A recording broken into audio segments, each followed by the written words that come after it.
I'm getting very angry. Yung utang ng gobyerno ng Pilipinas, ng Republika, ay mababawasan kung naging maayos lahat itong ano. Kasi ngayon babalikan. Magandang araw Pilipinas, this is Joy TV Official, no? Ang inyong abang lingkod. So ngayon guys, no, yun na nga pag-usapan po natin tungkol po dito sa mga anomalyang proyekto ng mga flood control, no, kung saan ang ating Pangulo na si Pangulong Bongbong Marcos ang siyang pinagbibintangan, laging hinahanapan na saan na ang flood control, na ipunin ang baha, ipunin ang ulan. So napakasakit na mga salita yun na galing sa mga ayaw sa pamamalakad ng Pangulo, ayaw sa pagiging presidente na si Pangulong Bongbong Marcos, na gusto na nilang paalisin, patalsikin. Pero despite dyan ng mga kababayan, hindi titigil ang Pangulo hanggat hindi napatunayan at hindi nahuli at naparusahan itong mga masasabi kong mga loko-loko, no? So kasabwat po dito guys yung mga matataas na official, no, mga government official na sa ngayon ay iniimbestigahan na ng palasyo, no, ng Pangulo.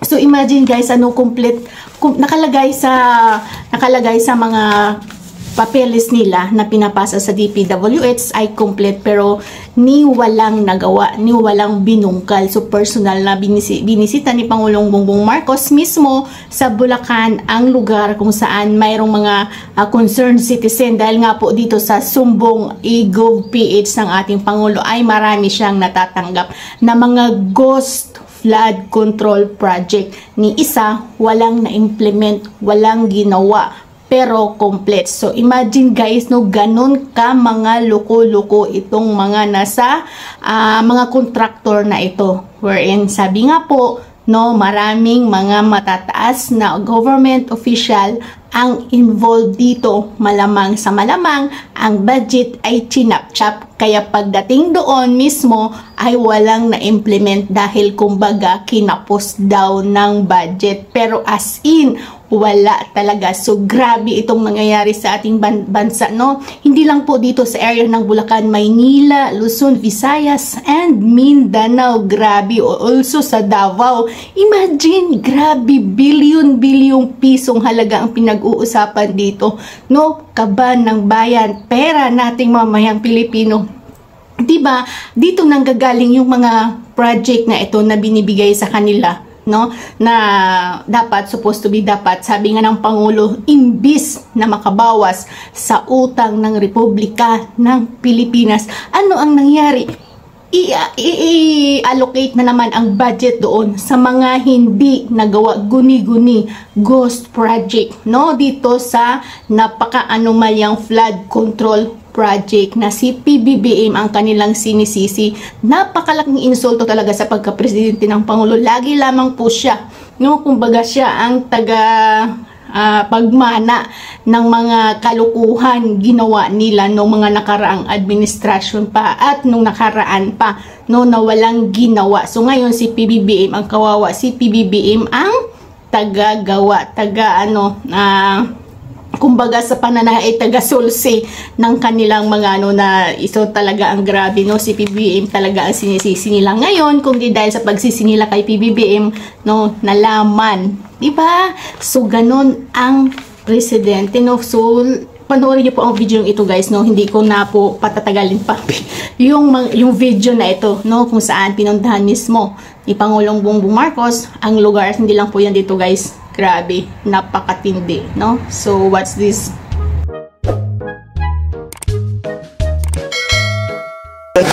I'm getting very angry. This is what's happening here. Hindi naman, paano naman, wala talaga, 220 meters, 55 billion, completed ang record ng Public Works. Walang ginawa, kahit isang araw hindi nagtrabaho, wala kang makita, puntahan ninyo, wala kayong makita kahit na ano. Tuloy-tuloy ang pagbaha doon sa kabila. So, yes. Sir? Sir? If all of these projects were properly executed and implemented, ang laki nang nawala na problema sana sa atin at sa mga taong bayan, at saka mas magiging maayos hanggang irrigation, hanggang water supply, fresh water supply for household.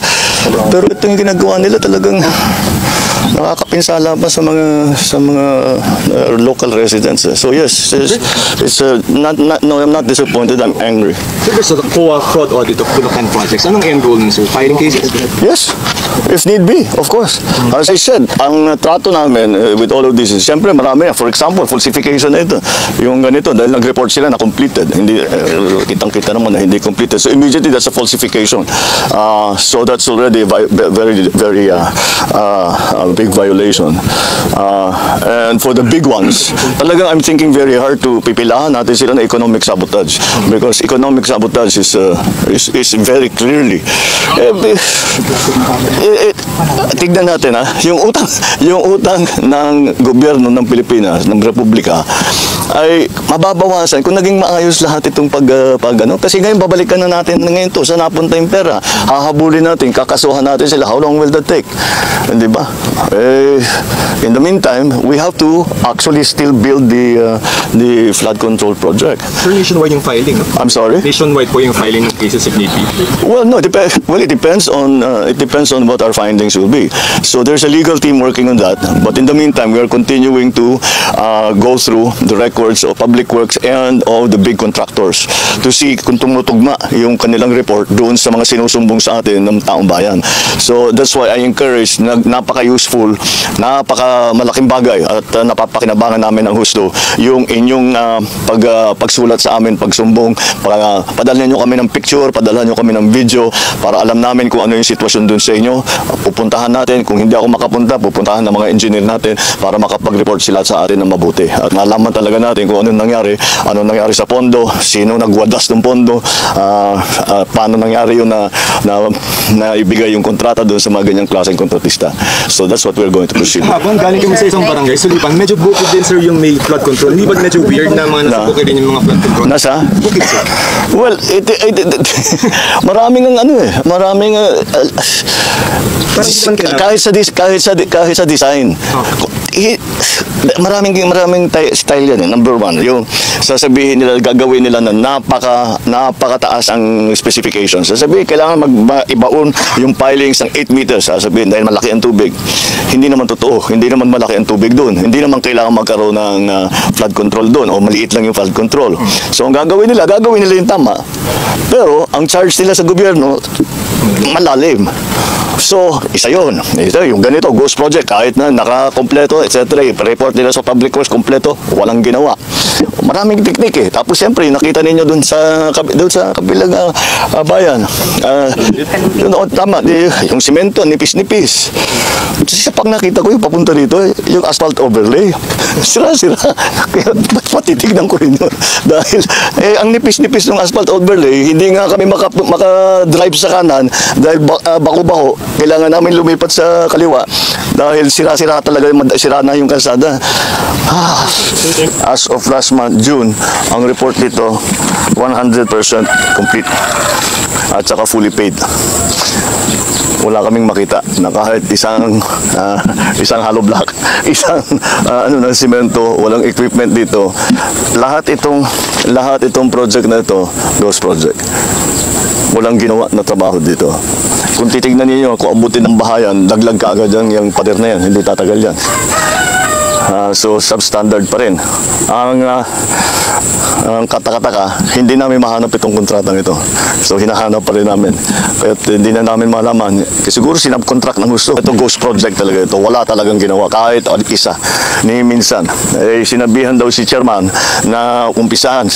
Tapos umatras din. Sinabi, nagpatulong daw sa barangay. At sabi, sisimula na ito. Ngunit, after a while, 220 meters. 220 meters dapat ang ilalagay dito na flood protection. Pagkatapos, sinabi sa barangay na magpapatulong para ilalagay nila yung project. Tapos umatras din. Sinabi after a while, di naman tutuloy. So, siguro nabayaran na. Kaya tumatras na. Di ba? Sige, Chairman, titingnan natin ito. Ayusin natin. Titiyakin natin na yung mga kontraktor, hindi lang sa managot sila. Kung hindi, gawin nila yung dapat na hindi ng trabaho. Kawawa naman itong mga nababaha. Alright, anyway, that's another example of the kind of the kind of problems that we have been facing since we put up the website.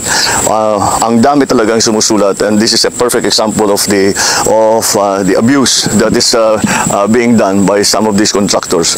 And this is not, unfortunately, hindi lang ito na project na ganito. Kailangan pa natin tignan na mabuti lahat ng mga iba. At nakakalungkot, pero ang dami pang iba na sa aming palagay ganito rin, na ganitong kalaki na project, 220 meters, 55 million ang kontrata. Walang nagawa. Kahit ano, walang nagawa. Hindi man nakapagpala kahit isa lang tayo. I know. Okay, so we'll keep going. And very ongoing naman yung ating mga investigation. Pinag-aaralan namin lahat, tinitignan namin lahat ng mga sinusumbong sa amin. And we will not stop. We will keep going until ma-identify na mabuti at makasuhan na mabuti lahat itong mga kontraktor at kung sino man ang mga nakakuha ng kontrata. Po talaga. Mapabaha po talaga. Dinaas ko rito hanggang dito po talaga ba?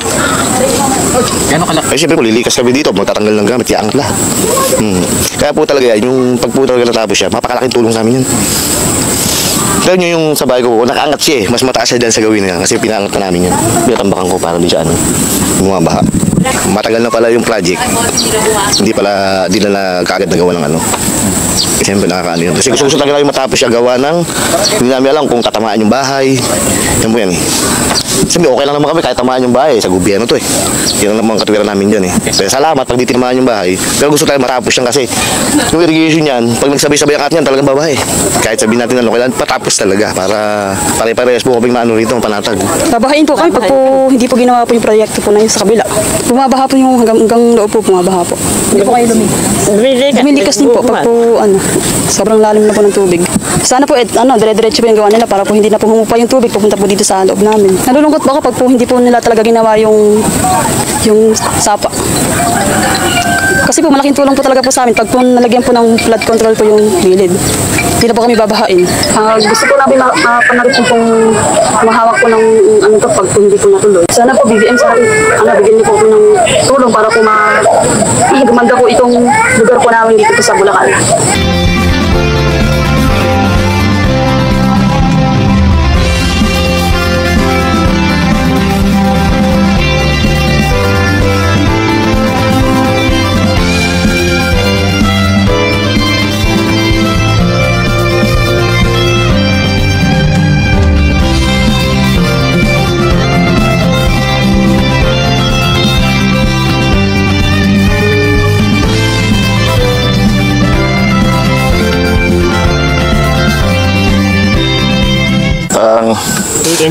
Sige, salamat.